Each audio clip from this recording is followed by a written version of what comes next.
बिस्मिल्लाहिर्रहमानिर्रहीम students. Last time हमने topic किया था एक्सरेज 2 हिस्सों में, और अब हमारा नेक्स्ट टॉपिक है uncertainty with in the atom. आसान टॉपिक है, अब कन्फ्यूजन पर एक है।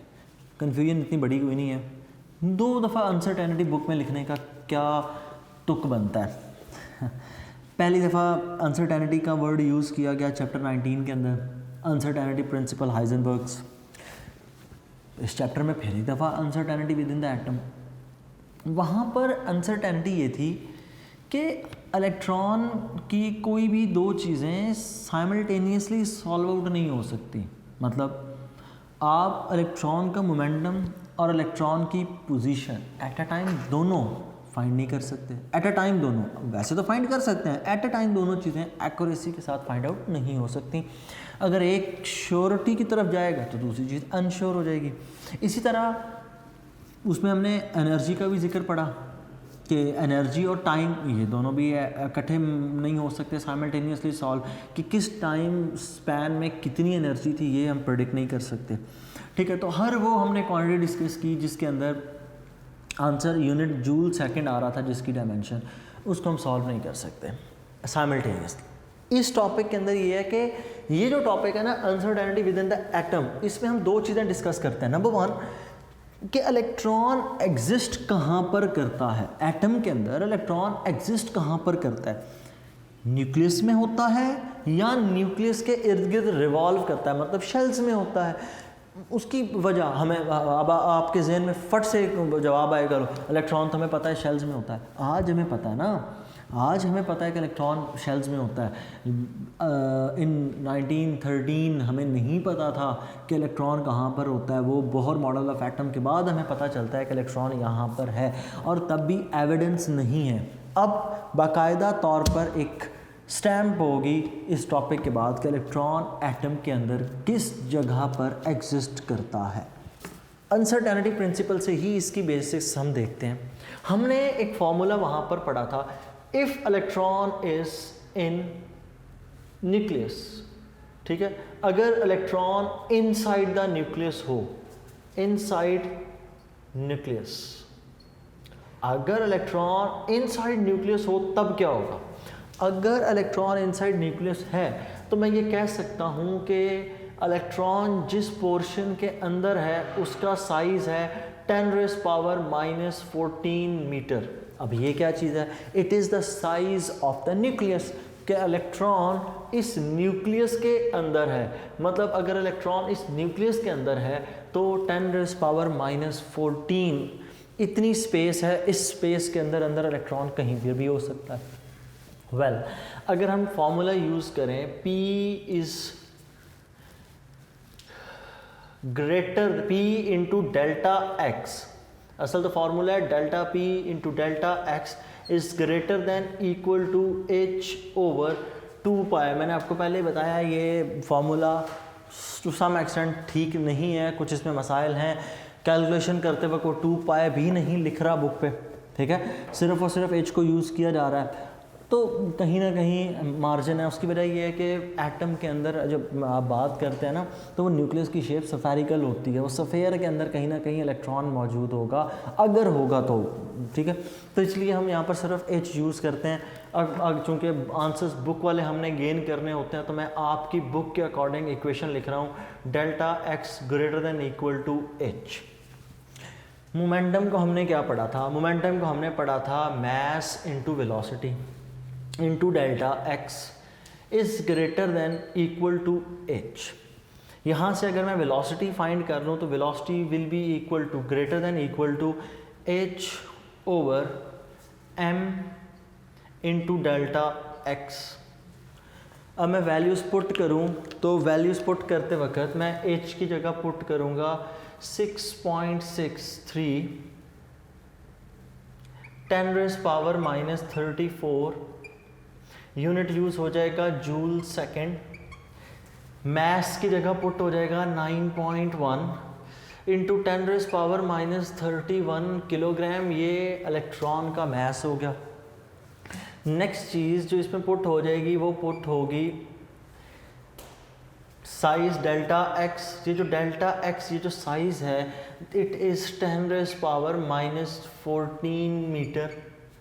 अगर ये तीनों चीज़ें हम रिप्लेस करें और वेलोसिटी का आंसर कैलकुलेट करें, so velocity will be greater than equal to, H की जगह पुट हो जाएगा 6.63 10⁻⁻34, मैस की जगह पुट हो जाएगी वैल्यू 9.1 10⁻⁻31 मल्टीप्लाई बाय डिस्प्लेसमेंट 10⁻⁻14। तो वेलोसिटी का आंसर मेरे पास आता है 6.63 10⁻⁻34 डिवाइडेड बाय 9.1 10⁻⁻31 डिवाइडेड बाय 10⁻⁻14। तो ये मेरे पास आंसर आता है 7.28। Velocity is greater than equal to 7.28 multiply by 10⁻10। ये मैंने कैलकुलेट किया मीटर्स पर सेकेंड। ये तो चले मान लिया कि अकॉर्डिंग टू योर बुक ये कैलकुलेशन है, वो 8 को राउंड ऑफ करके 2 की जगह 3 लिख लेते हैं, 7.3 10⁻10। अगर मैं प्रॉपर इसको सॉल्व करूं तो ये आंसर आता है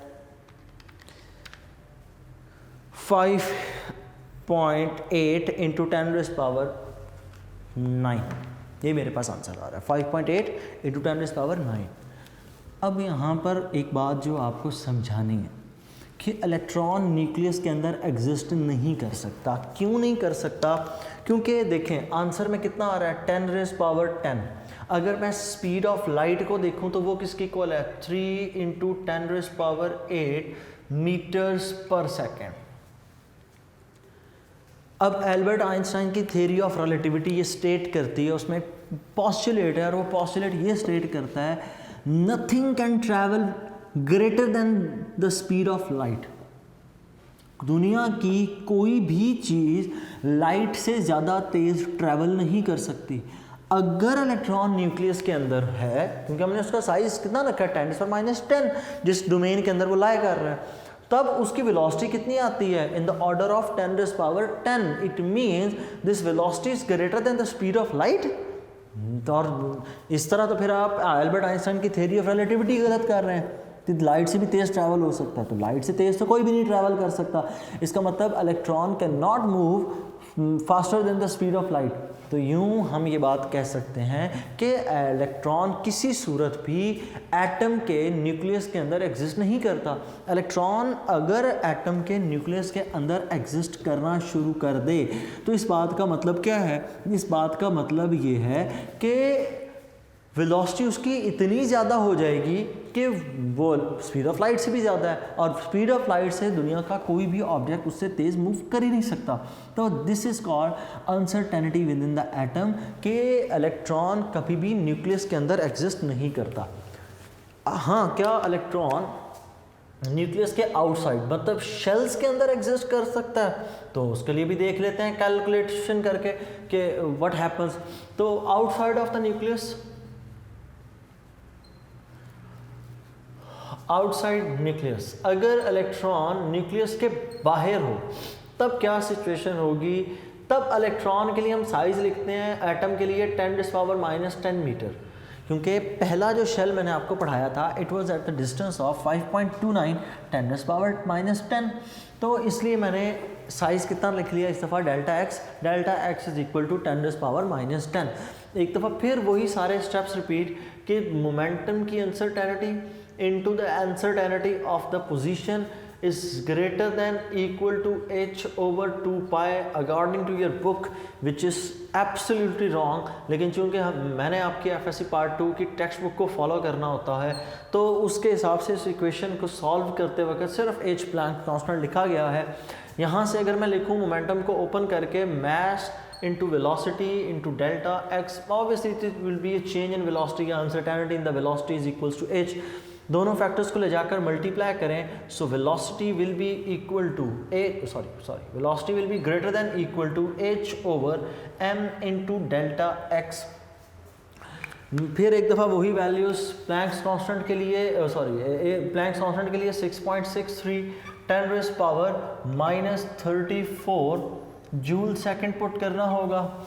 mass of electron 9.1 10⁻⁻31 kilogram put हो जाएगा, और डेल्टा एक्स जो उसकी पोजीशन है उस पोजीशन के लिए पुट हो जाएगा डेल्टा एक्स 10⁻10 मीटर्स।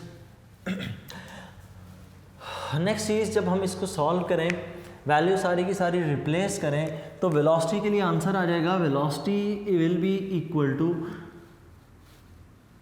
यहाँ पर क्या पुट हो जाएगा, प्लैंक्स कांस्टेंट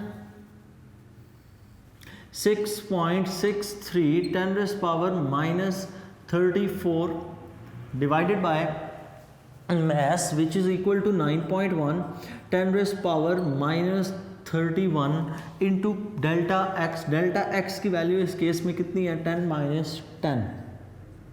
सॉल्व करके वेलोसिटी का आंसर निकालते हैं। Velocity is greater than equal to 6.63 10⁻34 divided by 9.1 10⁻41, तो ये मेरे पास आंसर आता है 7285714 7287514.2 मीटर्स पर सेकेंड। साइंटिफिक नोटेशन में लिखता हूँ तो ये आंसर कितना बनता है, velocity is greater than equal to, round off करें तो ये हो जाएगा 7.3 इंटू 10⁻246 मीटर पर सेकेंड।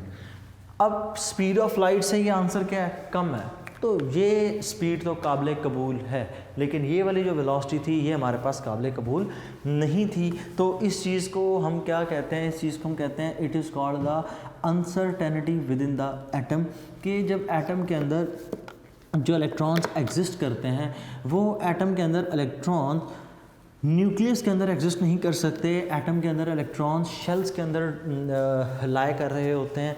अगर आपको पेपर में ये क्वेश्चन पूछा जाए तो आपने सिर्फ और सिर्फ कैलकुलेशंस पे ध्यान देना है, कैलकुलेशन लिख के ख़त्म कर दें। लॉन्ग क्वेश्चन के तौर पर बोर्ड में ये कभी भी नहीं पूछा जाता, शॉर्ट में ये चीज़ें पूछी जाती हैं, और क्योंकि बुक पे कहीं ना कहीं क्वेश्चंस में थोड़ा बहुत ऊंच नीच है तो हम समझते हैं कि इस तरह का क्वेश्चन पेपर में नहीं पूछा जाता। लेकिन एक बात और जो बड़ी इंपॉर्टेंट है, मेरी कैलकुलेशंस पे नहीं जाना, आपने अपनी बुक की कैलकुलेशंस को हमेशा फॉलो करना होता है। क्यों? क्योंकि अगर आप मेरी कैलकुलेशन पे जाएंगे ना, फिर आपके न्यूमेरिकल्स में आपको थोड़ा सा प्रॉब्लम आना शुरू हो जाता है। इसलिए कोशिश करें, मैंने चूँकि बुक के हिसाब से ख़ुद भी सॉल्व किया है, आप भी इसको अकॉर्डिंग टू योर बुक ही चलें। भूल जाएँ कि वो स्फेरिकल होता है तो 4 पाई नीचे लगना है, चूँकि वो स्फेरिकल शेप है ना, तो स्फेरिकल शेप में 4 पाई आ जाता है। तो इन चीज़ों में कहीं ना कहीं थोड़े बहुत हैं मसाइल, लेकिन आपने अपनी बुक को फॉलो करना है। Book is the first priority for you. So ये था हमारा जी अनसर्टेनिटी का टॉपिक। इसके बाद ना पिछले एक्सरेज में एक मेरे पास थी क्वेरी, वो ये था कि कैट स्कैनर मिसिंग था। कैट स्कैनर में असल में क्या होता है कि कैट स्कैनर एक डिवाइस है, उस डिवाइस के अंदर ह्यूमन बॉडी का एग्जामिनेशन किया जाता है। वो एग्जामिनेशन इस तरह से किया जाता है कि एक पूरा हॉलो चैम्बर बनाया जाता है, तकरीबन इससे बड़े साइज़ का होता है। उस हॉलो चैम्बर के अंदर जगह जगह पर एक्सरेज के लिए डिटेक्टर्स और एक्सरेज का सोर्स लगा दिए जाते हैं। होता यूँ है कि एक्सरेज प्रोड्यूस होती हैं, मतलब दोनों मुझे उस चैम्बर के अंदर सपोज खड़ा किया गया है, और असल में तो यूँ होता है कि आपकी बॉडी को एक हॉरिजॉन्टल टेबल के ऊपर लिटाकर उसको बीच में इंसर्ट करते हैं, फिर वो बॉडी तकरीबन 5 मिनट उसके इर्द गिर्द वो कैट स्कैनर रिवॉल्व करता है। 5 मिनट्स में भी पहले ये हो जाता है सारा प्रोसेस। तो होता यूँ है कि उस चैम्बर के अंदर से एक्सरेज निकलती हैं, आपकी बॉडी का 3 डायमेंशनल इमेज बनाता है। तो कैट स्कैनर जो असल में हम यूज़ करते हैं वो किस काम के लिए यूज़ होता है, it gives us the 3 dimensional image of your body. जो पुराना एक्सरेज थे ना, मतलब जो क्लासिकल हम यूज़ करते हैं, उसके अंदर यूँ होता है कि अगर मैंने अपने हाथ का एक्सरे करवाना है, मैंने अपना हाथ यहाँ पर यूँ रखा, एक्सरेज इसमें से पास करती हैं, पीछे फोटोग्राफिक फिल्म होती है, फोटोग्राफिक फिल्म डार्कन हो जाती है। बिल्कुल उसी तरह कि अगर हमारी बॉडी के ऊपर एक्सरे रेडिएशन को ज़्यादा देर तक आप इंसिडेंट करें तो ये हिस्सा, जिस हिस्से पर आपने एक्सरे इंसिडेंट की, वो ब्लैक हो जाती हैं। अब एक्सरेज जब आप पास करवाते हैं ना, तो एक्सरेज जब आपकी बॉडी में से गुजरती हैं, जहाँ कहीं पर हैं बोन्स, वहाँ पर तो वो हो जाती हैं एब्जॉर्ब। लेकिन हम ये समझते हैं कि मैक्सिमम अमाउंट ऑफ एक्सरे जो है वो एब्जॉर्ब ना हो, वो पेनिट्रेट कर जाए, वो उसमें से पास करके निकल जाए। उसकी वजह, अगर ये एक्सरेज आपकी बॉडी के अंदर एब्जॉर्ब होना शुरू हो जाए ना, तो इट कैन कॉज कैंसर। ठीक, तो इसलिए हम ये कोशिश करते हैं कि एक्सरेज का स्टे बॉडी के अंदर ज़्यादा देर के लिए ना हो, कम से कम जितने थोड़े टाइम के लिए हो उतना बेहतर है, क्योंकि अगर एक्सरेज ज़्यादा देर तक उसमें स्टे करती हैं then it can cause cancer. अच्छा, फिर एक और बात, फोटोग्राफिक फिल्म पे इफ़ेक्ट। ये फोटोग्राफिक फिल्म को ब्लैक करती हैं, डार्क करती हैं। वो पोर्शन एक्सरेज का जहाँ पर आपकी बोन्स शो हो रही हैं वो पोर्शन वाइट होगा। ऑब्वियसली वाइट इसलिए क्योंकि वहाँ पर तो एक्सरेज एब्जॉर्ब हो गई। जो हिस्सा गोश्त फ्लैश वाला होगा उसमें से एक्सरेज पेनिट्रेट कर जाती हैं, पास कर जाती हैं। अगर वो उसमें से पास कर जाएंगी तो इट्स अंडरस्टूड कि वो जो पोर्शन होगा फोटोग्राफिक प्लेट पे इट विल बी डार्कन। और जो आपकी बॉडी के साइड से, मतलब अगर मैं अपने हैंड को यूँ ओपन रखता हूँ तब क्या होगा, तब ये जो खाली पोर्शन है इसमें से जो एक्सरेज पास करेंगी वो बहुत ज़्यादा डार्क कर देंगी। तो यूँ हम ना एक शेडोज़ बनते हैं हमारे पास, वेरी डार्क, स्लाइट डार्क, बिल्कुल लाइट कलर के में आपको होता ही नहीं कलर, टोटली वाइट, क्योंकि एब्जॉर्प्शन हो चुकी होती है। तो इस बेस के ऊपर हम डिटेक्ट करते होते हैं एक्सरेज को। एक्सरेज डिवाइसेस मेजॉरिटी तकरीबन हर एक ने देख रखी होती है। अगर डिवाइस नहीं देख रखी तो एटलीस्ट हमने कहीं ना कहीं एक्सरे कार्ड ज़रूर अपनी लाइफ में वो फोटोग्राफिक फिल्म को देख रखा होता है।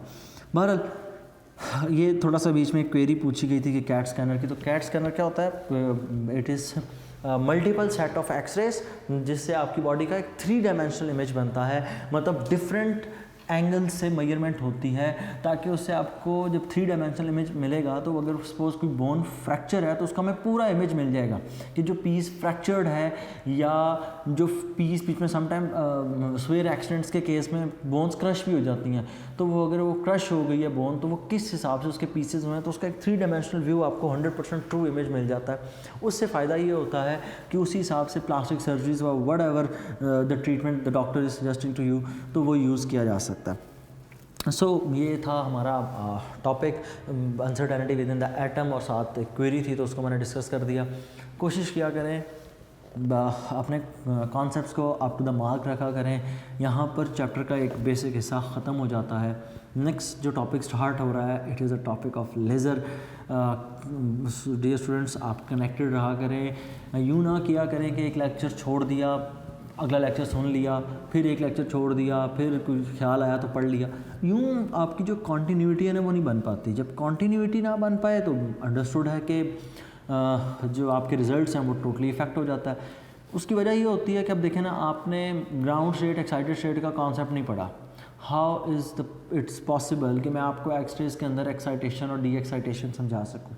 सेम यही चीज़ अब आगे लेज़र में यूज़ करवानी है मैंने, तो मैंने एटम को ग्राउंड स्टेट पे भी देखना है, एक्साइटेड पे भी देखना है, कुछ प्रीवियस कॉन्सेप्ट्स डिस्कस करने हैं। तो अगर ये चीज़ें आपको ना आती हों तो नेक्स्ट टॉपिक्स करने में उतना मसला नहीं है जितना करवाने में मुझे मसला होना शुरू हो जाता है। क्यों? या आपकी क्वेरीज बहुत ज़्यादा हो जाती हैं, फ़ोन पे फ़ोन आते हैं, मैसेजेस, उसके बाद नीचे कमेंट सेक्शन में आप लोग इतने ज़्यादा क्वेश्चंस पूछ रहे होते हैं। तो कोशिश किया करें कि पिछला लिंक देखा करें कि पिछला लिंक अगर आपका क्लियर है तो आगे आपकी क्वेरीज उतनी कम होती चली जाएंगी। क्यों? क्योंकि जब आपका कॉन्सेप्ट एक फ़्लो के साथ बन रहा होता है ना तो उसमें गलती के चांसेस कम होते हैं। लेकिन जब आपका कॉन्सेप्ट एक फ़्लो के अंदर नहीं बन रहा, आपके बीच में डिसकंटिन्यूस है या लाइन स्पेक्ट्रम के तौर पर आप चल रहे हैं, तो फिर मसाइल हो जाते हैं। सो कोशिश किया करें कि डेली का लेक्चर आप अपना उसको पढ़ा करें और कॉन्टीन्यूटी के साथ। ये नहीं है कि आज पढ़ लिया फिर 2 लेक्चर्स अगले पढ़ लिए फिर कोई पिछला लेक्चर पढ़ लिया। तरतीब से पढ़ेंगे तो चीज़ें ज़्यादा बेहतर अंदाज में समझ आएंगी। अल्लाह हाफ़िज़।